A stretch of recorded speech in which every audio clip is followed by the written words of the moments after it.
Hello दोस्तों, कैसे हो आप सभी। उम्मीद करती हूँ आप सभी ठीक होंगे। आप सभी का हमारे यूट्यूब चैनल आओ ज़रा सीखे ज़रा में स्वागत है।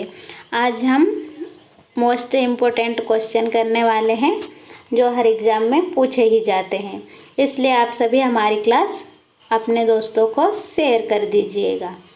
अब हम हमारी क्लास स्टार्ट करते हैं। प्रागैतिहासिक काल की व्याख्या देखेंगे आज हम। प्रागैतिहासिक काल वह समय है जब मानव ने लेखन प्रणाली का विकास नहीं किया था और उसका पूरा जीवन प्रकृति पर निर्भर था। इस काल की जानकारी मुख्य रूप से पुरातात्विक उत्खननों से प्राप्त होती है, जिसमें उपकरण, गुफा चित्र, अस्थियां और अन्य अवशेष शामिल है। प्रागैतिहासिक काल को 3 भागों में विभाजित किया जाता है। पहला है पाषाण युग। यह युग पत्थरों के औजारों के उपयोग पर आधारित था और इसे 3 भागों में बांटा जाता है। पहला है पुरापाषाण युग। यह सबसे प्राचीन काल है जब मानव शिकारी और संग्रह करता था। दूसरा है मध्य पाषाण युग। इसमें छोटे पत्थर और खेती की शुरुआत देखी गई। तीसरा है नवपाषाण युग। इसमें मानव कृषि, पशुपालन और स्थायी बस्तियां बसाने लगा। प्रागैतिहासिक काल का ये तीसरा था। अब इसमें दूसरा है कांस्य युग। इस युग में तांबे और कांसे के औजार और हथियारों का उपयोग बढ़ा। नगर सभ्यता का विकास, जैसे सिंधु घाटी सभ्यता, इसी युग में हुआ। तीसरा है लौह युग। इस युग में लोहे के उपयोग से कृषि, युद्ध और समाज में व्यापक परिवर्तन आए। इस काल में ऐतिहासिक सभ्यताओं का विकास हुआ जिनमें लिखित प्रमाण उपलब्ध है। अब हम इसकी व्याख्या देखेंगे और इसके क्वेश्चन देखेंगे जो कि एग्जाम में पूछे जाते हैं। प्रागैतिहासिक काल की जानकारी मुख्य रूप से किससे प्राप्त होती है? पहला ऑप्शन है शिलालेखों से, दूसरा ऑप्शन है पांडुलिपियों से, तीसरा ऑप्शन है पुरातात्विक अवशेषों से, चौथा ऑप्शन है सिक्कों से। ये क्वेश्चन अभी हमने ऊपर पढ़ा है, इसलिए आप इसका सही आंसर देंगे।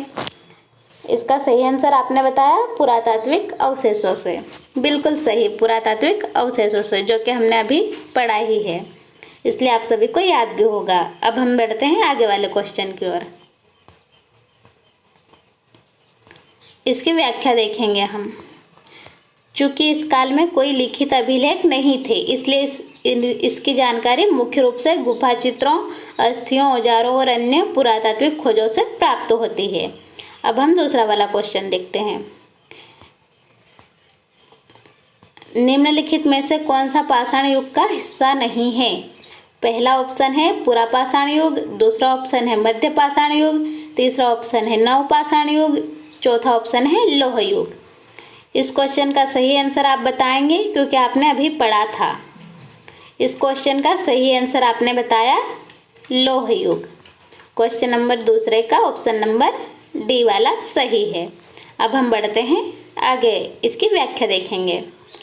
लौह युग प्रागैतिहासिक काल का नहीं बल्कि ऐतिहासिक काल का हिस्सा है क्योंकि इसमें लिखित अभिलेख मिलने लगते हैं।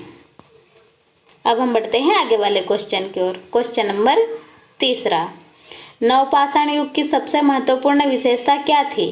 पहला ऑप्शन है गुफा चित्रकला, दूसरा ऑप्शन है कृषि की शुरुआत, तीसरा ऑप्शन है लोहे के औजारों का उपयोग, चौथा ऑप्शन है शिकार पर निर्भर।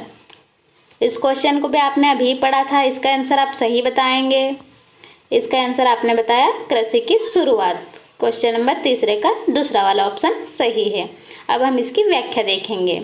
नवपाषाण युग में मानव ने कृषि की शुरुआत की, जिससे स्थायी बस्तियां बसने लगी और सभ्यता की नींव पड़ी। अब हम चलते हैं आगे वाले क्वेश्चन की ओर। क्वेश्चन नंबर चौथा, भारत में सबसे पुरानी मानव बसाहट कहाँ पाई गई है?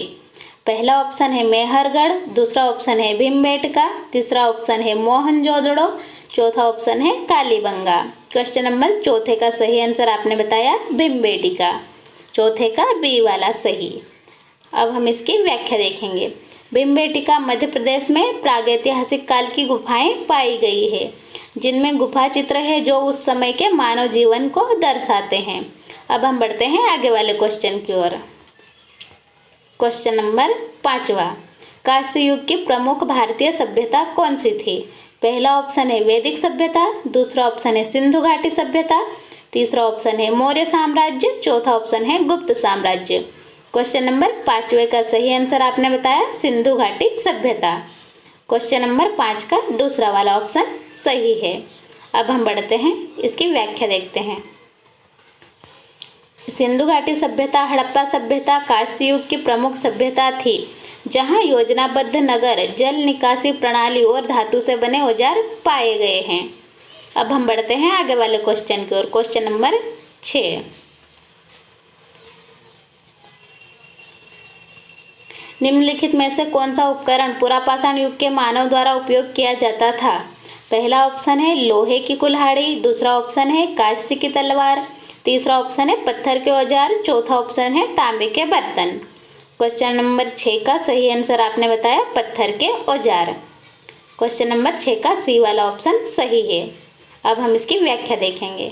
पुरापाषाण युग में मानव ने मुख्य रूप से कच्चे और तरासे गए पत्थर के औजारों का उपयोग किया, जैसे कुल्हाड़ी, खुरचनी और भाले के नोक, जो शिकार और अन्य कार्यों में सहायक थे। अब हम बढ़ते हैं आगे वाले क्वेश्चन की ओर। क्वेश्चन नंबर 7,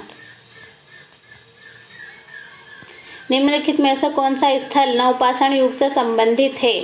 पहला ऑप्शन है लोथल, दूसरा ऑप्शन है भीमबेटका, तीसरा ऑप्शन है मेहरगढ़, चौथा ऑप्शन है पाटलिपुत्र। क्वेश्चन नंबर 7 का सही आंसर आपने बताया मेहरगढ़, तीसरा वाला सही। अब हम बढ़ते हैं आगे वाले को, अब हम इसकी व्याख्या देख लेते हैं, फिर आगे वाले क्वेश्चन की ओर बढ़ेंगे। मेहरगढ़ वर्तमान पाकिस्तान में नवपाषाण युग का प्रमुख स्थल है, जहां कृषि, पशुपालन और मिट्टी के बर्तनों के प्रमाण मिले हैं। यह भारतीय उपमहाद्वीप में सबसे प्राचीन कृषि स्थलों में से एक है। अब हम बढ़ते हैं आगे वाले क्वेश्चन की ओर। क्वेश्चन नंबर 8, निम्नलिखित में से किस युग में मानव ने सबसे पहले आग का उपयोग किया? पहला ऑप्शन है नवपाषाण युग, दूसरा ऑप्शन है पुरापाषाण युग, तीसरा ऑप्शन है मध्यपाषाण युग, चौथा ऑप्शन है लौह युग। क्वेश्चन नंबर 8 का सही आंसर आपने बताया पुरापाषाण युग। अब हम इसकी व्याख्या देखेंगे। पुरापाषाण युग में मानव ने आग का आविष्कार किया और इसका उपयोग भोजन पकाने, सुरक्षा और गर्मी प्राप्त करने के लिए किया। यह मानव सभ्यता के विकास में एक महत्वपूर्ण उपलब्धि थी। अब हम बढ़ते हैं आगे वाले क्वेश्चन की ओर। क्वेश्चन नंबर 9, भीमबेटका गुफाएं किस राज्य में स्थित है? ये क्वेश्चन तो आप सभी को पता ही होगा, लेकिन फिर भी आप इसका आंसर बता दीजिए। पहला ऑप्शन है राजस्थान, दूसरा है मध्य प्रदेश, तीसरा है महाराष्ट्र, चौथा है उत्तर प्रदेश। इसका आपने सही आंसर बताया मध्य प्रदेश। अब हम इसकी व्याख्या देखते हैं। भीमबेटका गुफाएं मध्य प्रदेश के रायसेन जिले में स्थित है और इसमें प्रागैतिहासिक काल के गुफा चित्र पाए गए हैं। ये चित्र मानव जीवन, शिकार और नृत्य से संबंधित है और इन्हें यूनेस्को विश्व धरोहर स्थल के रूप में मान्यता प्राप्त है। अब हम बढ़ते हैं आगे वाले क्वेश्चन की ओर। Question number 10,